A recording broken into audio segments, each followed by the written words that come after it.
दोस्तों भगवान श्री विष्णु जी ने पूर्ण तथा अंशा अवतार मिलाकर कुल 24 अवतार लिए हैं, जिनमें से 10 पूर्ण अवतार थे। इन्हीं में से एक अवतार था मोहिनी अवतार, जो उनका अंशा अवतार था। यह एकमात्र अवतार था जिनमें भगवान एक स्त्री के रूप में प्रकट हुए थे। दोस्तों भगवान श्री विष्णु के हर अवतार लेने के पीछे एक उद्देश्य था। मोहिनी अवतार भी भगवान ने धर्म की रक्षा करने तथा अधर्म का नाश करने के उद्देश्य से लिया था। आज के अपने इस वीडियो में हम आपको बतलाने वाले हैं कि आखिर भगवान श्री विष्णु जी के द्वारा मोहिनी अवतार लेने के पीछे का रहस्य क्या था तथा इसके द्वारा उन्होंने किस उद्देश्य की पूर्ति की थी। तो चलिए दोस्तों आपको जानकारी देते हैं भगवान श्री विष्णु के मोहिनी अवतार के बारे में। दोस्तों जब सृष्टि में महाप्रलय आई तब उस समय सब कुछ जलमग्न हो गया था। इस कारण कई महत्वपूर्ण वस्तुएं तथा औषधियां धरती में समा गई थी। इसके साथ ही देवताओं की शक्ति दैत्यों के समक्ष कम हो गई थी, जिस कारण सृष्टि में अधर्म तथा पाप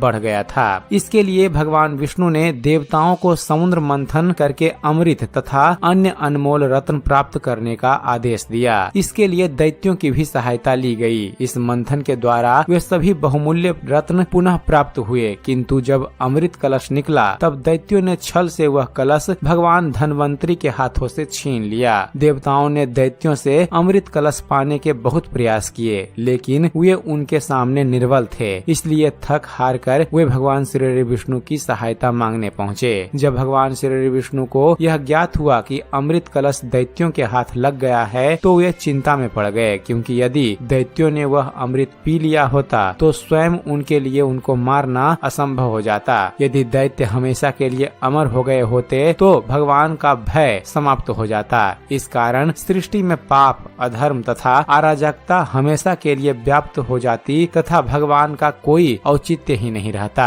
इस कारण भगवान श्री विष्णु ने अपनी माया के प्रभाव से एक सुंदर स्त्री का रूप धरा, जिसका नाम मोहिनी था। इस अवतार की सहायता से उन्होंने दैत्यों का मन मोह लिया तथा उनसे अमृत कलश पुनः प्राप्त कर लिया। इसके पश्चात उन्होंने अपनी माया के प्रभाव से देवताओं को सारा अमृत पिला दिया तथा दैत्यों को सामान्य रस पिलाकर उन्हें भ्रम में रखा। इस प्रकार भगवान विष्णु ने अपनी माया के प्रभाव से दैत्यों को अमृत पीने से रोक लिया था, जिस कारण सृष्टि में अधर्म कमजोर हुआ और धर्म की पुनः स्थापना हो पाई। तो दोस्तों यह थी जानकारी भगवान श्री विष्णु के मोहिनी अवतार लेने के पीछे के उद्देश्य के बारे में। उम्मीद करते हैं फ्रेंड्स आप सभी को हमारा ये वीडियो पसंद आया।